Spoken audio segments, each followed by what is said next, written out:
चलिए जी, तो हम आज की क्लास को रिवाइज़ करना शुरू करते हैं। आज है ऑडिट की हमारी सेकंड क्लास सीए फाइनल की और उसका रिविज़नरी ऑडियो आपको मिल रहा है।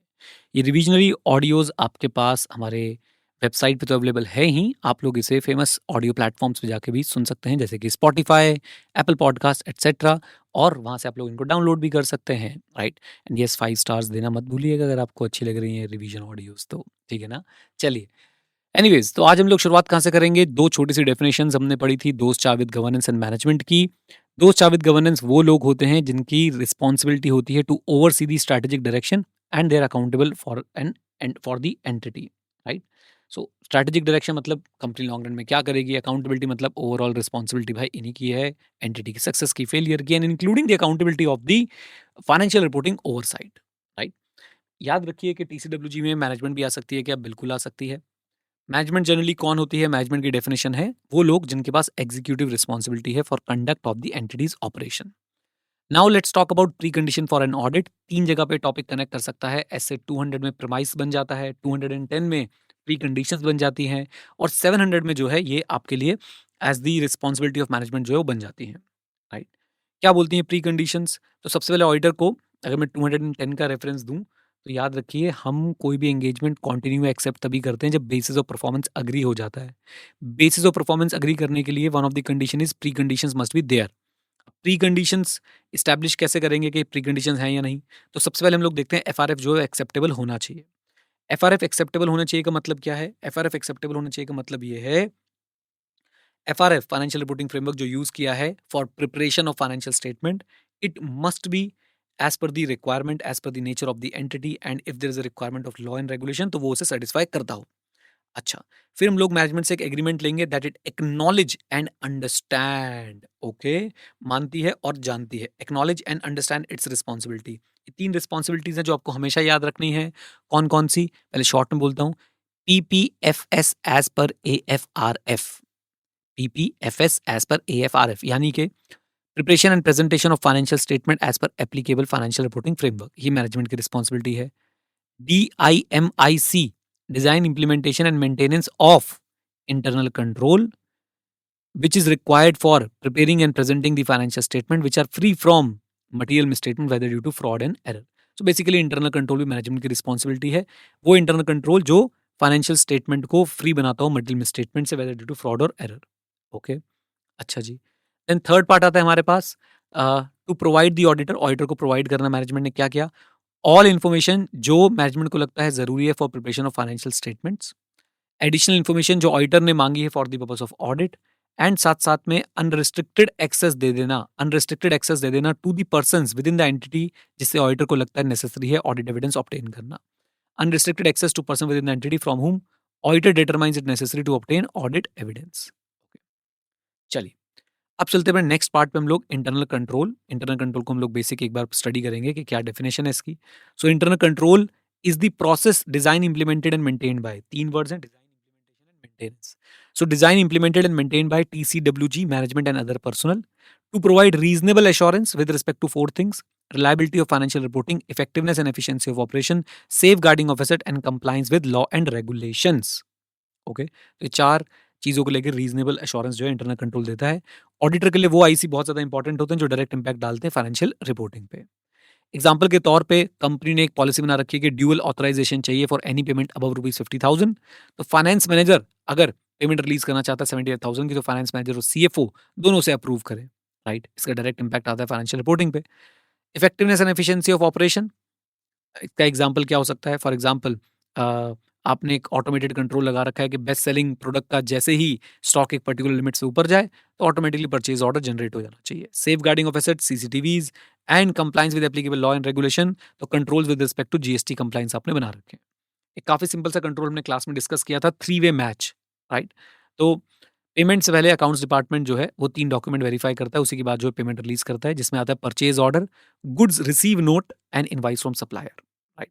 तो अगर तीनों चीजें मैच नहीं कर रही तो पेमेंट जो है वो नहीं रिलीज होगी या फिर पेमेंट जो है वो कम क्वांटिटी की रिलीज होगी, जो भी सबसे कम आपको दिख रहा होगा। ओके, बेसिकली डिस्प्यूटेड हो जाएगी फिर वो। Now let's talk about other factors of internal control जो आपको ध्यान में रखने हैं अपने ऑडिट को आगे पढ़ते समय, जो आपको बहुत ज़्यादा हेल्प करेंगे। ये मैंने क्लास में जो है आप लोगों के साथ डिस्कस किए थे। नंबर 1, भाई आईसी की रिस्पॉन्सिबिलिटी टीसीडब्ल्यूजी मैनेजमेंट और अदर पर्सनल की है। आईसी पे ओपिनियन नहीं देना है ऑडिटर को अनलेस रिक्वायर्ड बाय लॉ और रेगुलेशन। स्टैंडर्ड्स में कहीं नहीं लिखा कि आईसी पे ओपिनियन देना है। आईसी की वीकनेस क्या सजेस्ट कर सकते हैं और इंप्रूवमेंट सजेस्ट कर सकते हैं? Answer is yes. आईसी के अंदर जो वीकनेस है और उस पे वो जो इंप्रूवमेंट करना चाहते हैं वो जो है सजेस्ट की जा सकती है ऑडिटर के द्वारा। ऐसे 265 रिलेवेंट ऐसे है इससे रिलेशन में। आईसी की अंडरस्टैंडिंग लेना ज़रूरी है क्या? Answer is yes. आईसी की अंडरस्टैंडिंग जो है वो ज़रूर लेनी चाहिए ऑडिटर को, क्योंकि हमारा जो 315 है, अगर आपको याद है 315 एसए 315, तो SA 315 is all about identifying and assessing the risk of multi misstatement through understanding the entity and its environment, right? उस ऐसे में साफ-साफ लिखा हुआ है कि भाई जब आप एंटिटी की अंडरस्टैंडिंग ले रहे होंगे, आप डेफिनिटली उस एंटिटी के इंटरनल कंट्रोल की अंडरस्टैंडिंग भी ऑब्टेन करेंगे, राइट? अब आईसी की टेस्टिंग ज़रूरी है नहीं, ये बात ज़रा ध्यान से सुन लीजिए। आईसी की टेस्टिंग जनरली स्पीकिंग मैंडेटरी नहीं है, लेकिन 2 सर्कमस्टेंसेस एसए 330 बताता है जहाँ पे आपको आईसी की टेस्टिंग करनी पड़ेगी। नंबर 1, कौन-सा सर्कमस्टेंस? जब जब आईसी पे आपने विश्वास किया, आईसी पे आपने विश्वास किया, हाँ जी, आईसी पे आपने विश्वास किया मतलब जब आपको लगता है कि भाई आईसी जो है वो स्ट्रॉन्ग है, तो आप लोग जो है ज़रूर उसकी चेकिंग करेंगे। For example, you are expecting that controls are operating effectively. You as a auditor are expecting that controls are operating effectively, तो आपको इंटरनल कंट्रोल को टेस्ट करना पड़ेगा और अपनी एक्सपेक्टेशन को जो है वो चेक करना पड़ेगा कि सही है कि नहीं। दूसरा केस बहुत ही इंपॉर्टेंट केस क्लास में काफी डिस्कस हुआ था। Substantive procedure alone can not provide sufficient appropriate audit evidence at the assertion level. तो अगर सब्सटैंटिव प्रोसीजर आपको अलोन नहीं प्रोवाइड कर पा रहे हैं क्या sufficient appropriate audit evidence at the assertion level, अच्छा, तो उस केस में भी आपको क्या करना पड़ेगा? उस केस में भी आपको जो है अपना इंटरनल कंट्रोल को टेस्टिंग जो है वो करना पड़ेगा। जीरोधा एसबीआई वगैरह का केस याद रखिएगा। आइए, देन एक चीज़ और हमने पढ़ी थी कि भाई देखो, ऑडिटर को अगर इंटरनल कंट्रोल पे जितनी ज़्यादा वो रिलायंस प्लेस कर रहा होगा, जितना ज़्यादा वो अपना ओपिनियन इंटरनल कंट्रोल पे डिपेंडेंट रखेगा, उतना ज़्यादा डिटेल में चेकिंग जो है वो करनी पड़ेगी इंटरनल कंट्रोल की। उतने ज़्यादा पर्सुएसिव ऑडिट एविडेंस ऑब्टेन करने पड़ेंगे। खैर, तो टीसीडब्ल्यूजी मैनेजमेंट की रिस्पॉन्सिबिलिटी है, आईसी पे ओपिनियन देना मैंडेटरी नहीं है अनलेस रिक्वायर्ड बाय लॉ और रेगुलेशन। यहाँ पे मैं आपको सेक्शन 143 सबसेक्शन 3 कनेक्ट करा देता हूँ। वहाँ पे बोल रखा है भाई internal control related to financial reporting पे अपने ओपिनियन देना है। आईसी की वीकनेस पे सजेशन दे सकते हैं क्या? Yes, S A 265। और आईसी की जो अंडरस्टैंडिंग है वो लेनी जरूरी है, एस ए 315। एंड आईसी की टेस्टिंग करना मैंडेटरी सिर्फ 2 सर्कमस्टांस में हो जाता है, जब इंटरनल कंट्रोल ऑडिटर को लगता है कि भाई साहब इंटरनल कंट्रोल जो है वो they are auditor expect that it is operating effectively. And substantive procedure दूसरा केस है और आएगा बीच में, substantive procedure alone can not provide sufficient appropriate evidence. अच्छा जी, देन आगे चलते हैं जरा। इंटरनल कंट्रोल के बाद हमने और क्या देखा? फिर हमने देखा risk assessment and risk assessment procedure. तो रिस्क असेसमेंट क्यों किया जाता है? रिस्क असेसमेंट किया जाता है to assess the risk of material misstatement. Risk of material misstatement क्या है? Risk that financial statements are materially misstated prior to the audit, right? Risk that financial statement are materially misstated prior to the audit. याद रखना है कि ये independent of auditing exist करता है। अच्छा, रिस्क असेसमेंट प्रोसीजर्स क्या है? Risk assessment procedures basically we obtain understanding of the entity, its environment and internal control, so that we can assess the risk of material misstatement, so that we can determine the nature, extent and timing of the further audit procedure, or I should say so that we can design and implement the responses with respect to the assessed, okay? चलिए, after rap करने के बाद auditor क्या करता है? Auditor को रोमम पता चल जाता है और रोमम के बाद जो है वो NET of further audit procedure and अपना response to the assessed risk at the financial statement level जो है वो डिसाइड करता है। आई होप आपको चार्ट याद आ रहा है। फाइनेंशियल स्टेटमेंट लेवल पे जब रिस्क होता है तो उसको हम लोग कैसे एड्रेस करते हैं? चेंज इन ऑडिट स्ट्रैटेजी वगैरह से एड्रेस करते हैं। और जो आपका असर्शन लेवल पे रिस्क होता है उसको हम लोग कैसे एड्रेस करते हैं? By changing the NET of further audit procedure. Okay, अब फर्दर ऑडिट प्रोसीजर्स क्या हैं? एक बार ज़रा मैं आपको वो बता देता हूँ। इस पे भी हमने क्लास में बहुत डिटेल में चर्चा करी थी। फर्दर ऑडिट प्रोसीजर हमारे पास है टेस्ट ऑफ कंट्रोल, इसे कंप्लायंस प्रोसीजर भी बुलाते थे पहले, अब इसे टेस्ट ऑफ कंट्रोल ही बुलाते हैं। And substantive procedure. Test of control में we check the operating effectiveness of IC and substantive procedure में we check the financial statements. Substantive procedure के अंदर फिर आगे चल के 2 प्रोसीजर और आते हैं, analytical procedure and test of detail. Test of detail को जनरली हम लोग वाउचिंग वेरिफिकेशन बुला देते हैं।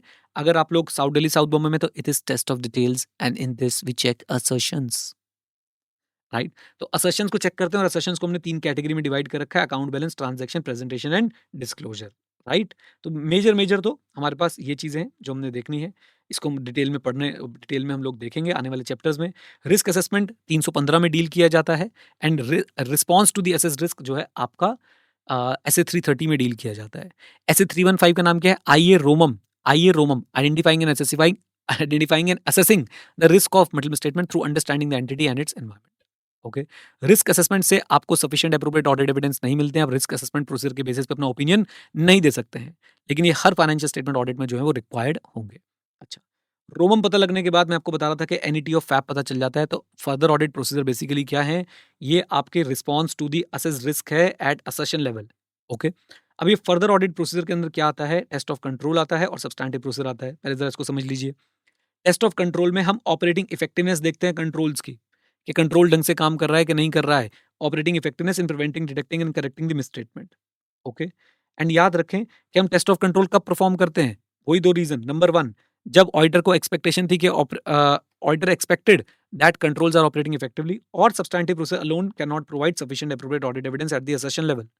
एंड एक लाइन और दोबारा बोल देता हूं, जब आप लोग टेस्ट ऑफ कंट्रोल परफॉर्म कर रहे होंगे, ऑडिटर को ज्यादा परसुएसिव ऑडिट एविडेंस लेना है। जितना ज्यादा वो रिलायंस प्लेस करेगा, उतना ज्यादा परसुएसिव ऑडिट एविडेंस जो है वो ऑडिटर को लेना पड़ेगा। ओके, लीजिए, तो ये हमारा टेस्ट ऑफ कंट्रोल का बेसिक हो गया। सब्सटैंटिव प्रोसीजर में क्या होता है? We check financial statements, right? और फाइनेंशियल स्टेटमेंट्स में हम लोग कैसे चेकिंग करते हैं? एनालिटिकल प्रोसीजर के through and test of detail के थ्रू। अभी एनालिटिकल प्रोसीजर क्या होते हैं? ये स्विस नाइफ है ऑडिटर का, स्विस नाइफ। ये रिस्क असेसमेंट के टाइम पे भी यूज होता है, ये सब्सटैंटिव प्रोसीजर के टाइम पे भी यूज होता है, और ये आपका फाइनलाइजेशन ऑफ ऑडिट के टाइम पे भी यूज होता है। इसका जो स्टैंडर्ड है वो है SA 520, राइट? तो आपका एनालिटिकल प्रोसीजर का मीनिंग क्या है? Evaluation of financial information through analysis of plausible relationship, right? Possible भी बोल सकते हो, लेकिन लिख के प्लॉजिबल ही आना। Evaluation of financial information through analysis of plausible relationship among financial and non financial data, and it also includes investigation necessary of the identified fluctuations. तो आपकी कोई फ्लक्चुएशंस आइडेंटिफाई हुई हैं, रिलेशनशिप आइडेंटिफाई हुआ है, इनकंसिस्टेंट इन्फॉर्मेशन मिली है, तो आप उसकी फर्दर इन्वेस्टिगेशन भी करते हैं। क्लास मैंने एग्जांपल दिया था कि भाई ग्रॉस प्रॉफिट मार्जिन आपकी इंडस्ट्री का तो गिरा है 5% से, आपका बढ़ा है 40% से। This is unusual and this should be investigated, right? And generally ये सब्सटैंटिव एनालिटिकल प्रोसीजर उन चीज़ों पे लगते हैं जो बहुत ज़्यादा प्रेडिक्टेबल होती हैं over a period of time, जैसे कि gross profit margin etcetera. Okay, नीचे 2 ग्रीन वाले एग्जांपल दे रखे हैं, वो आप लोग रीड कर लीजिएगा नोट्स में से। आइए, अब ज़रा यहाँ पे ये डिस्कशन कर देता हूँ आपके लिए कि एनईटी का मतलब क्या है। तो हमें पता है कि भाई हम रैप करेंगे। रैप हम कैसे करेंगे? Understanding the entity, it's environment and internal control से। रैप से हमें रोम पता चल जाएगा, और रोमम के रिस्पॉन्स में हम लोग फिर क्या बनाते हैं? अपने फर्दर ऑडिट प्रोसीजर। और बेसिकली हम लोग रिस्पॉन्स कैसे करते हैं? फाइनेंशियल स्टेटमेंट लेवल के रिस्क को स्ट्रैटेजी से, और हमारे असर्शन लेवल के रिस्क को हम लोग फर्दर ऑडिट प्रोसीजर के एनईटी को चेंज करके। अभी एनईटी क्या है? Nature, extent and timing. Nature का सिंपल सा मतलब है कि आप टेस्ट ऑफ कंट्रोल करने वाले हो कि सब्सटैंटिव प्रोसीजर करने वाले हो। फॉर एग्जाम्पल, अगर आपने पहले एक्सपेक्टेशन बना ली है कि भाई इनका इंटरनल कंट्रोल अच्छा काम कर रहा है, तो डेफिनेटली आप test of control plus substantive procedure करोगे। और टेस्ट ऑफ कंट्रोल अगर आपका अच्छा जा रहा है, तो आप टेस्ट ऑफ कंट्रोल का एक्सटेंट यानी कि सैंपल साइज यानी कि डिटेलिंग बढ़ा दोगे, और सब्सटैंटिव प्रोसीजर की डिटेलिंग कम कर दोगे। ओके, ऐसे ही मैं बात करता हूँ एनईटी में एक्सटेंट। एक्सटेंट मतलब अगेन सैंपल साइज, कितनी डिटेल में चेकिंग करनी है, कितना ज्यादा या कम काम करना है आपने। अगर इंटरनल कंट्रोल वीक है, तो आपको सब्सटैंटिव प्रोसीजर ज्यादा करना पड़ेगा, बहुत डिटेल में करना पड़ेगा, राइट? अच्छा जी, ऐसे ही टाइमिंग है। टाइमिंग मैंने आपको क्लास में बताया था, आपने सिंपली ऐसे याद रखना है कि आप interim period plus some transaction at the year end करना चाहते हो, या सारी आफ्टर ईयर एंड करना चाहते हो इन डिटेल में। ये आपके लिए टाइमिंग का प्रोसेस है, राइट? तो टाइमिंग का मतलब है कि आप कुछ ट्रांजैक्शन इंटरिम पीरियड में चेक कर लो, और बाकी ट्रांजैक्शन जो है वो ईयर एंड में चेक कर लेना। लेकिन आप दूसरे अप्रोच भी अपना सकते हो कि सारी की सारी ट्रांजैक्शन आप लोग ईयर एंड में डिटेल में चेक करें, राइट? तो यहाँ तक कि हमारी क्लास आज रिवाइज हो जाती है। सीए इंटरमीडिएट और फाइनल की ऑडिट क्लासेस के लिए अपने जूनियर्स को, दोस्तों को जरूर रेफर करें। edu91.org पे हम लोग एक छोटा सा सिस्टम आपके लिए क्रिएट कर रहे हैं, जहाँ पे आपको daily class question, daily practice paper, आपको साथ साथ में प्रैक्टिस टेस्ट, आपके step by step phase manner में मॉक टेस्ट और कंप्लीट मॉक टेस्ट सीरीज भी आप लोगों को मिल जाएगी क्लासेस के साथ ही, विदाउट एनी एक्स्ट्रा कॉस्ट। तो वो सब चीज़ें आप लोग अवेल कर सकते हैं। सीए फाइनल में इनकी इंपॉर्टेंस बहुत ज़्यादा होती है, राइट? चलिए, मिलते हैं आपसे नेक्स्ट रिविजनरी वीडियो के अंदर। Thank you so much, all the best.